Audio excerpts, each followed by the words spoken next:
Kutxabankek estres testetan etaratako emaitzak ikusi ondoren Eusko Alkartasunak bi ondorio ateratzen ditu.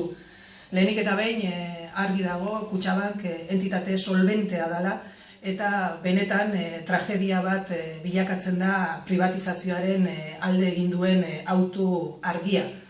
Argi dago Kutxabanken gestioak argi ilunak izan dituela, baina entitate solventea da eta benetako ekonomian eragiteko gaitasuna duela argi dago. Eta hildo horretan oso larria da interes pribatuen alde egitea eta ez benetan euskal ekonomiaren alde.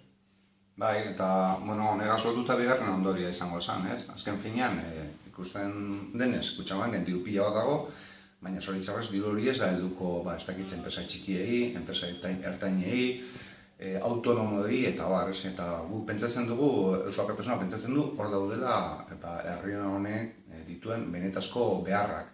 Eta zoritxarrez hori bere galdu da.